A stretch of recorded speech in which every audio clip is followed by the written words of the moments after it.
Hi, Cosmology from Homeviewers, and thank you for your interest in my talk.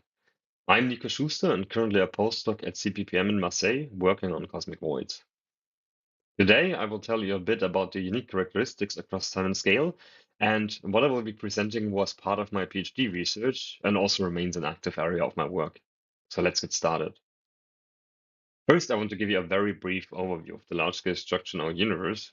This is what matter forms under the influence of gravity and the expansion of our universe.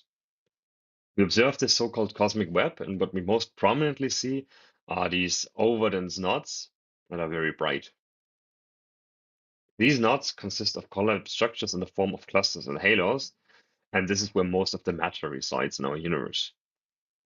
Next, we also have filaments and walls that contain a lot of matter, but what I am mostly interested in are these vast empty regions of the cosmic web, the cosmic voids. These voids are particularly interesting because, due to the underdense nature, they are sensitive to deviations of gravity from general relativity. They are sensitive to potential models of dark energy and also very influenced by massive neutrinos.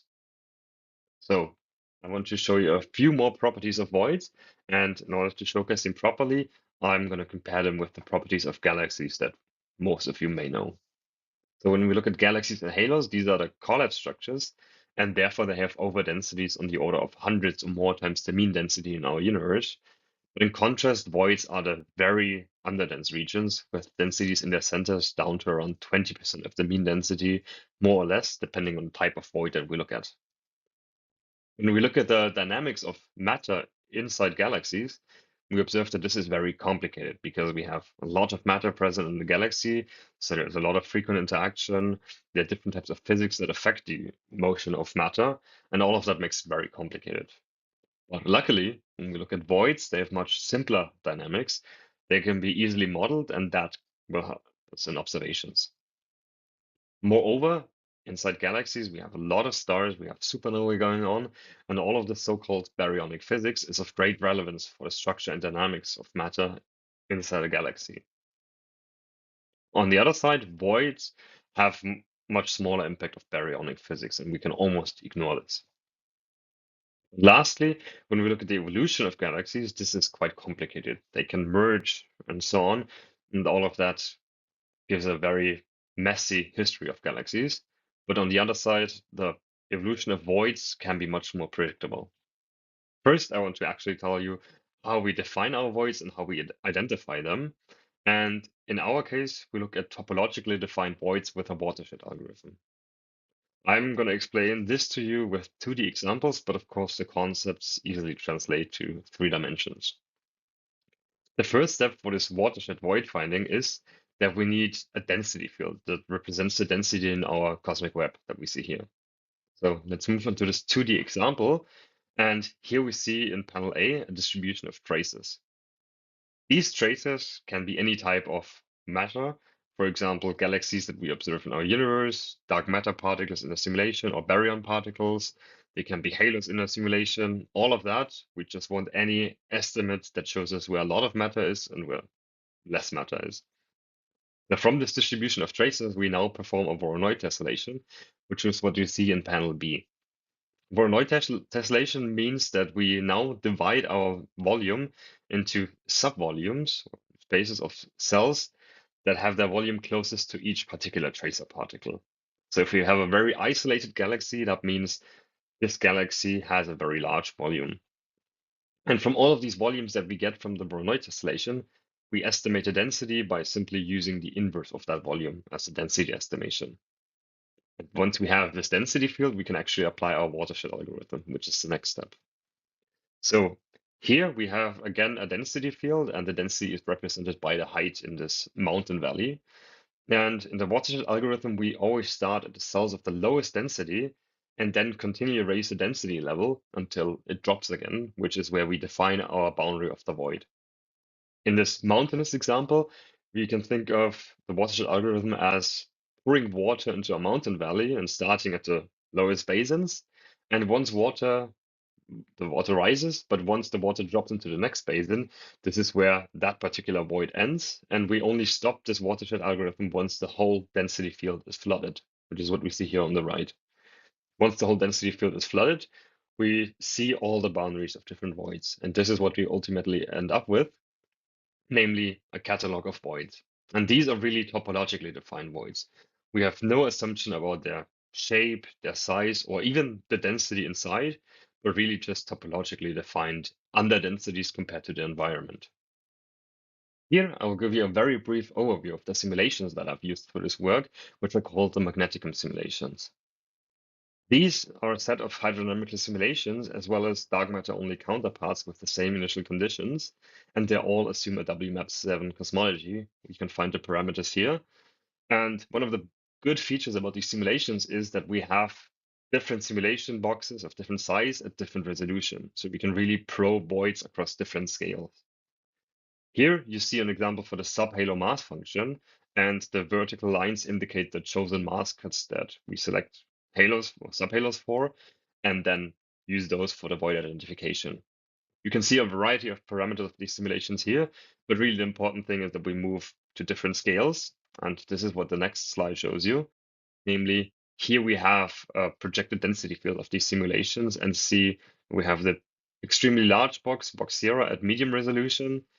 Then in my work, we also looked at box 2b at high resolution, and ultimately this extremely small box 4 of only 48 megaparsecs with extremely high resolution, but we're going to get to that. So yeah, here in each of these boxes, we select our subhalos, which I'm going to simply refer to as halos for now, at different masses depending on the resolution. And then we feed those halos as traces to our void finder, which is called read, and we identify these watershed voids. So now let's look at the properties. The most used feature of voids is probably the void density profile. And here I will show it to you for stacks and bins of void size. This is for voids defined in halos, which we simply refer to as halo voids. And here we see it for both simulations. Let me explain the density profiles to you first. We always start from the central region of voids, the barycenter, and then go in spherical shells outwards and simply count how much particles, in this case, how much halos do we find in these shells compared to the mean density of halos that we have in the whole box. We typically bin those in void size and then simply average the profiles of individual voids to have the characteristic features at similar scales. What we typically find is that very small voids have higher densities in their center and then have a very large and extended wall, which is called the compensation wall, which is roughly located at around 1 void radius around them, but also extends a bit further outward. And this is really what defines the boundary of voids. Once we then move towards larger voids, we see that the density inside voids drops, they become more empty, and also the compensation wall becomes less pronounced, but we still clearly see that they are underdense compared to the environment. This density profile is used in observations, but what we're also interested in is the profile of velocities around voids. Here we have the velocity of cold dark matter in dotted lines and halos in solid lines, both around isolated halo voids. And first, let me explain the velocity profiles in general. A positive velocity means that we have an outflow of matter from perspective of the void center, whereas a negative velocity means matter moves towards this void center. When we look at the smallest set of voids, we actually see that they are dominated by matter flowing towards the void center. But in reality, this is matter moving towards the compensation wall, because inside voids, the velocity is much closer to 0. Then once we go to larger and larger voids, we observe that they are dominated by an outflow of matter in the interior. And depending on their size, this outflow continues as voids expand, or in some cases, for medium-sized voids, matter still moves towards the compensation wall around these voids. Now, when we compare actually the velocity of cold dark matter and halos, we see that they agree extremely well on large scales, but we do observe some deviation, some potential deviations on smaller scales. This changes also depending on void size, where the largest voids, which are much better sampled, have less of a disagreement, and then the disagreement becomes larger at smaller void size.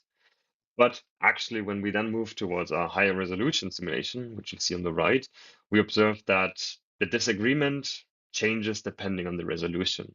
So at a fixed void size, we find less disagreement between cold dark matter and halo velocities at a similar scale. So this hints that it really is, there's a higher agreement, and it's really a resolution effect that we find some disagreement and not truly a different movement of traces between cold dark matter and halos. In reality, however, we need to model these velocities because we cannot observe them. The velocity of individual galaxies simply adds to the observed redshift and causes so-called redshift space distortions. Luckily, there is a linear model derived from linear mass conservation by Jim Peebles that we see here, and it contains a term depending on the cosmology as well as the tracer bias. In our case, now it's fixed to 1, but will be fitted later to the data. And we have another term that depends on the density profiles of these voids. So we have these individual profiles here with clearly underdensities in their centers and compensation involved, but otherwise they look, of course, very diverse. Now we use those individual profiles and plug them into our theory and then reconstruct our velocity profiles here on the right. These profiles are very diverse and change depending on the void that we look at, but in any case, the measurement from our simulation in dashed lines agrees extremely well with our theoretical prediction. Any diverse shape that we have gets nicely reproduced by our linear model. But now let's look at it in stacks.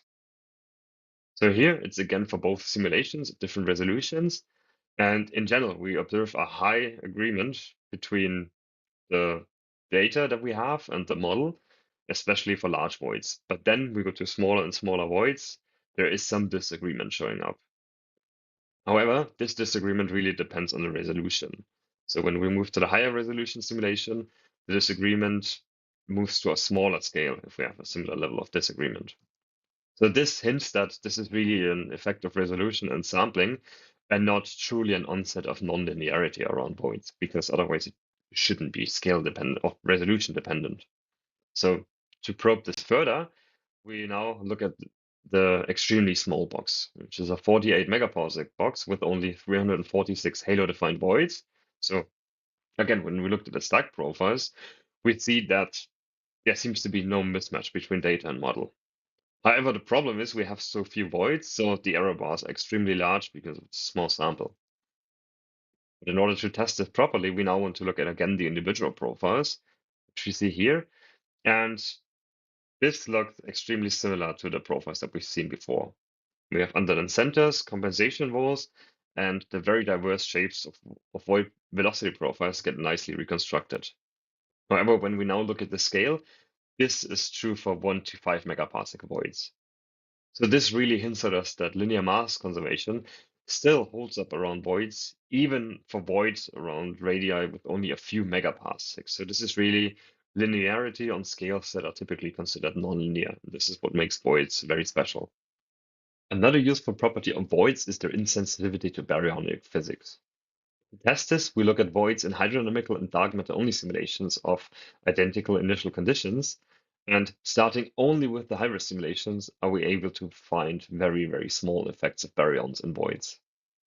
To imitate observations, which give us a fixed halo density, we now also match the halo or subhalo density between both simulations in order to rule out effects that come simply from different tracer densities at a fixed mass cut.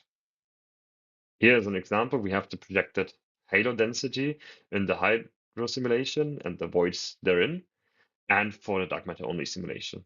The main point of this is that we find some voids that actually look very similar between both simulations, but most voids do not because they are sensitive to small shifts of traces between those simulations. So we should not investigate the difference between individual voids between these simulations, but rather the difference in void statistics when we average them. One statistic that we're discussing now is the density profile. And here, for the fixed mass cut, we actually observe small deviations between the simulations for the smallest and largest set of voids. However, when we actually match our halo densities and identify voids therein, we see that these differences vanish almost completely. So this helps us in reducing potential effects from baryons on voids and makes voids very useful because we can use simple dark matter only simulations to compare the statistics of observations and don't need to rely on more expensive simulations. While the number density of halos is unaffected by baryonic physics, We do observe differences in the number densities of baryons and cold dark matter around halo-defined voids. Cold dark matter, here in dashed lines, is more clustered at the void boundary, whereas the baryons in dotted lines are more likely to be inside voids compared to cold dark matter. Physically, this makes sense as cold dark matter interacts only gravitationally and therefore likely to cluster, but baryons can also be pushed out of galaxies by supernovae and other effects, so they can also be pushed into void interiors. Here we have this for the high-res simulation, but we find the same trends in the ultra-high-res simulation. And comparing both of these in co-moving scales allows us to place an upper limit on the scales. We see that further out than 10 megaparsecs from void centers, there is no difference in the number densities of baryons and cold dark matter, but inside voids, we do observe these significant differences in number densities. We can now push this once more on smaller scales and look again at a resolution study in the ultra-high-res simulation, and here at individual voids. We see that every peak in the density field is higher in the cold dark matter and lower in the baryons, but every local underdensity has a higher baryon fraction. So really the effects that we find in the statistics of voids is even true for individual objects, which makes this a very strong case that this is a true effect around voids. Now, to quickly summarize, we find that cold dark matter and halos move at the same speed around the same type of voids, and the small differences that we see, we account to sampling and resolution effects. Furthermore, we see that individual objects and stacked voids accurately obey linear mass conservation, and we can predict the velocity of traces very accurately down to scales on the order of 1 megaparsec. So voids have much simpler dynamics. Furthermore, baryonic physics has small effect on voids, which can be reduced after matching the density of halos, and this allows us to use simpler simulations to model void statistics. However, we do find a slight difference in the distribution of baryons and cold dark matter, and find a slight overabundance of baryons inside voids. I did not discuss redshift evolution effects in this talk. However, we tested all of these effects at different redshifts, and I'm also happy to discuss more on redshift evolution of voids in the question. So thank you for listening, and I'm happy for your questions and discussions. Thank you.